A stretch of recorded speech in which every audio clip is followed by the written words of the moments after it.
السلام علیکم ورحمۃ اللہ وبرکاتہ۔ خطبہ جمعہ مسجد نبوی ڈاکٹر جسٹس عبد المحسن القاسم حفظہ اللہ تعالی۔ موضوع رمضان المبارک اور نیکیوں کی بہار۔ ترجمہ شفقت الرحمان حفظہ اللہ تعالی۔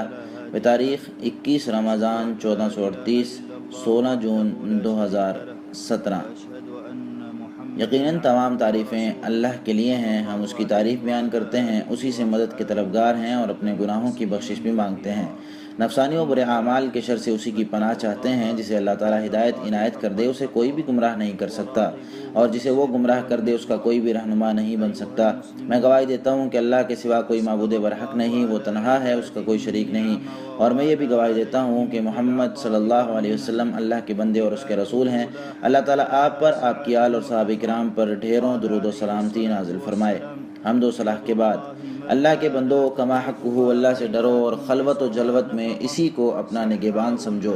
مسلمانوں، اللہ تعالیٰ نے اپنے بندوں پر نعمتیں برسائی اور انہیں اپنے احسانات اور عنایات سے مسلسل بہراور فرمایا، حتیٰ کہ اس کی نوازشوں کی کوئی حد نہیں۔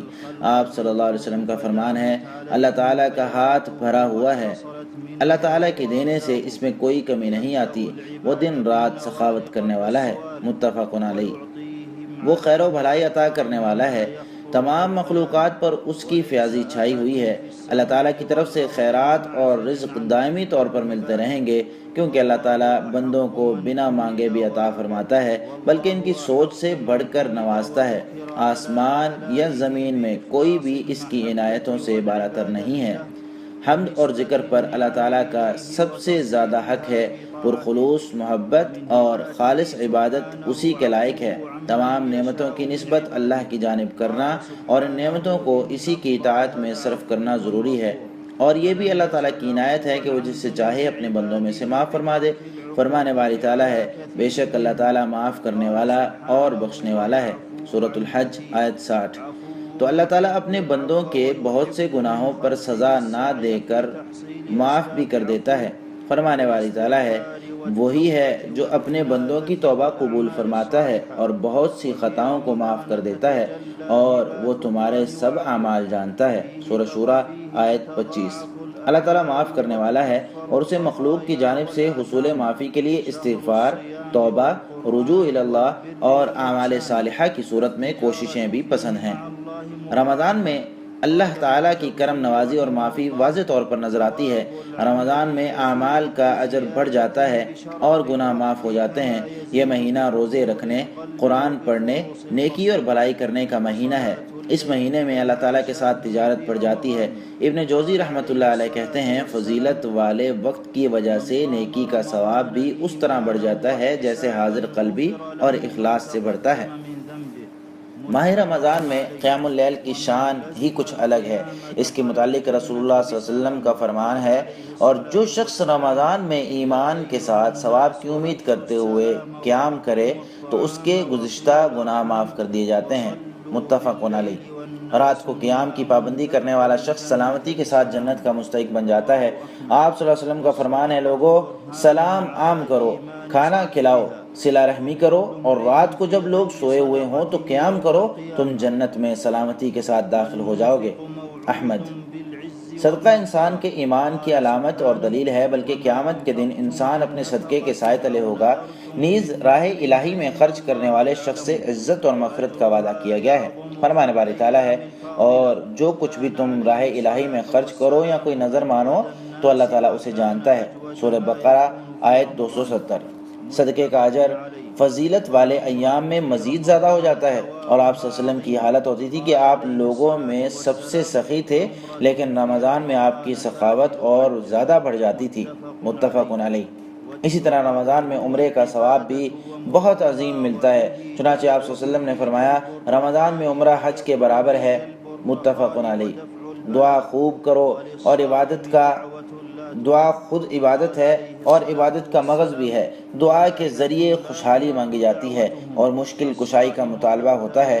نیز روزے دار کی دعا تو ویسے ہی رد نہیں ہوتی۔ آپ صلی اللہ علیہ وسلم کا فرمان ہے، 3 لوگ ایسے ہیں جن کی دعا کبھی مسترد نہیں ہوتے، روزے دار کی روزہ افطار کرنے تک کی دعا، عادل حکمران کی دعا، جبکہ مظلوم کی دعا کو اللہ تعالیٰ بادلوں سے اوپر لے جا کر اس کے لیے آسمان کے دروازے کھول دیتا ہے، اور پروردگار فرماتا ہے مجھے میری عزت کی قسم میں تمہاری مدد ضرور کروں گا چاہے کچھ دیر بعد۔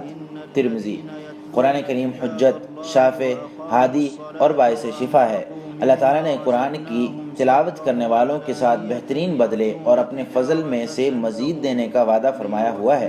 بے شک جو لوگ کتاب اللہ کی تلاوت کرتے ہیں، نماز قائم کرتے ہیں اور جو کچھ ہم نے انہیں دے رکھا ہے اس میں سے خفیہ اور اعلانیہ خرچ کرتے ہیں، یہی لوگ ایسی تجارت کے امیدوار ہیں جو کبھی خسارے میں نہیں جائے گی، تاکہ اللہ انہیں ان کا اجر پورا دے اور اپنے فضل سے اور بھی زیادہ دے۔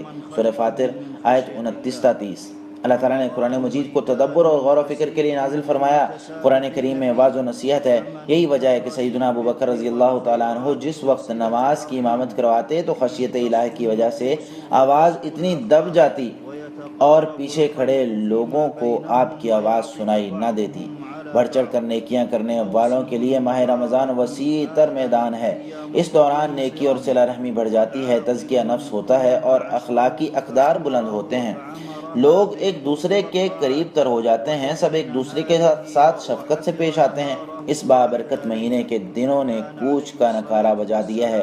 اب عقل مند وہی ہے جو آخری عشرے کو غنیمت سمجھے اور اس عشرے میں نیکیاں اور عبادت کرے، دن میں گناہوں سے محفوظ رہے اور رات کو شب بیداری کرے۔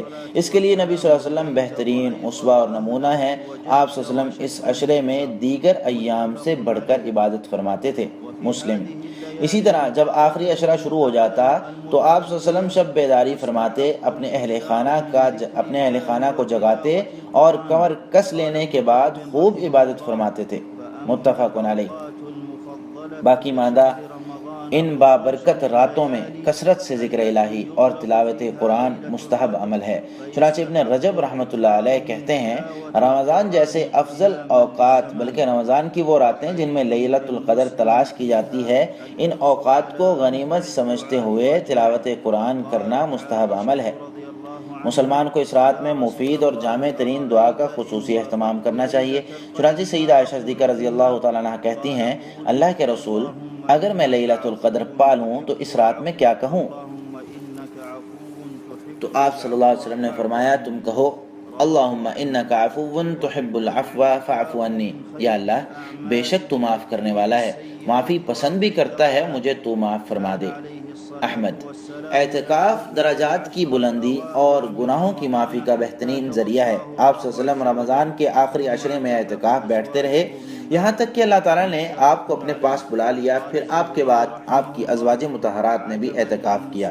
متفق علیہ۔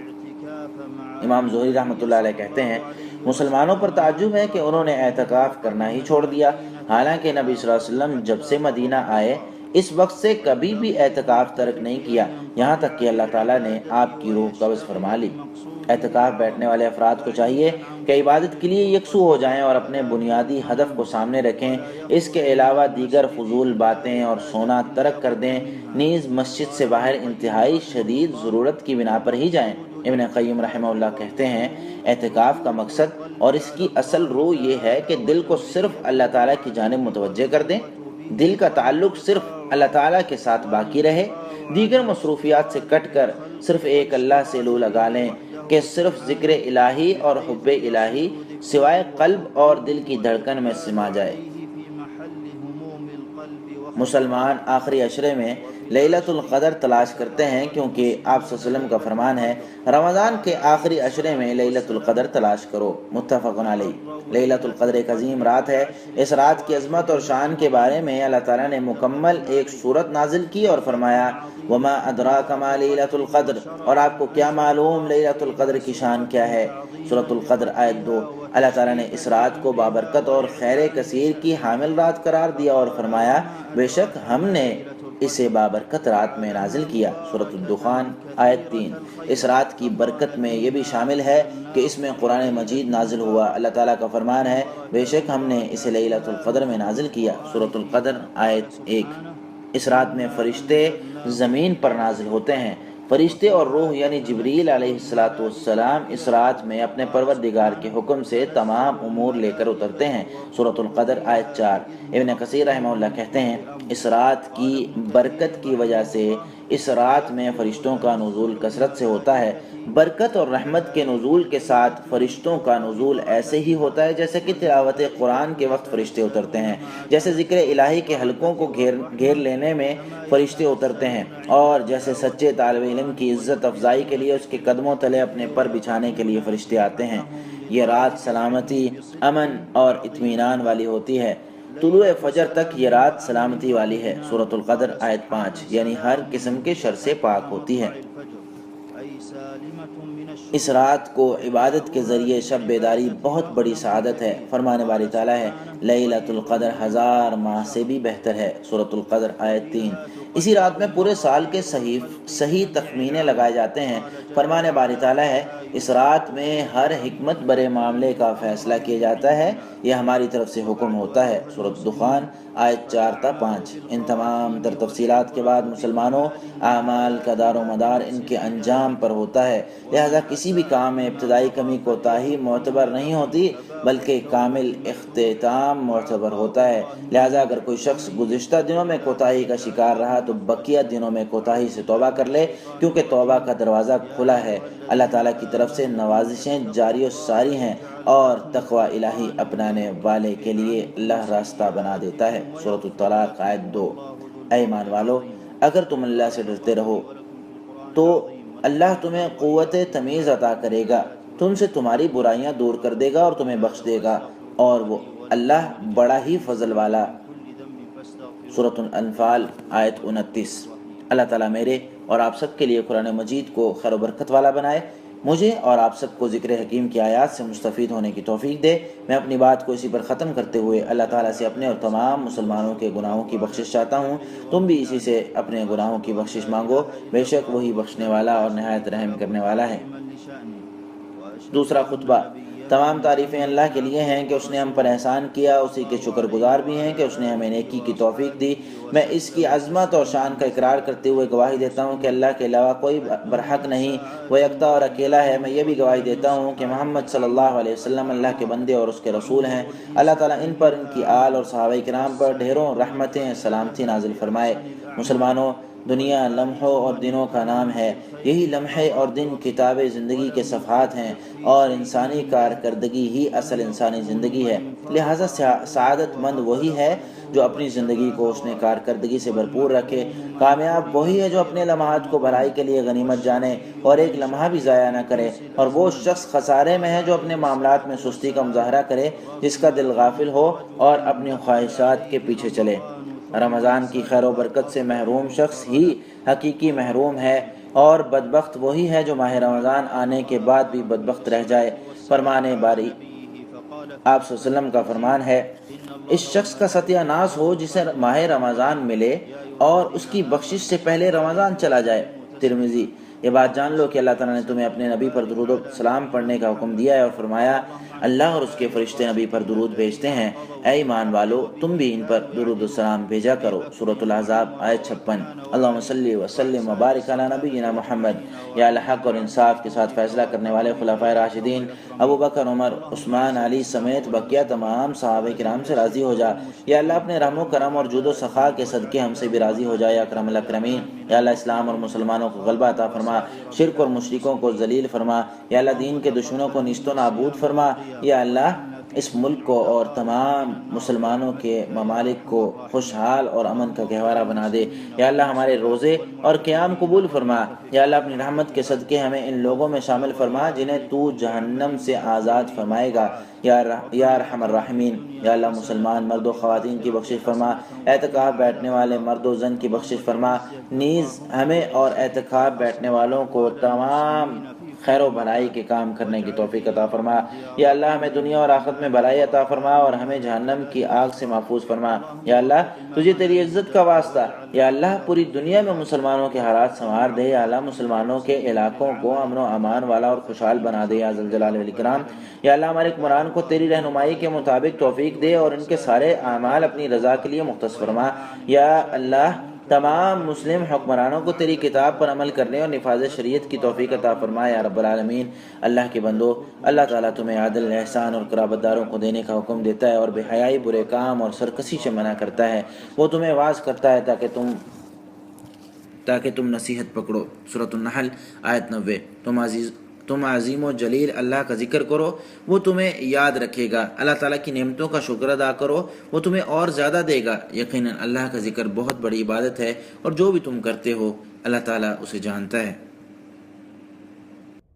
شکرا یا ربی شکرا ہدیت قلبی۔ السلام علیکم ورحمۃ اللہ وبرکاتہ۔ نئی اسلامی ویڈیوز کے لیے ہمارے چینل وے آف اسلام کو سبسکرائب کریں اور نئی ویڈیوز سے باخبر رہنے کے لیے بیل کے نشان کو دبانا مت بھولیے۔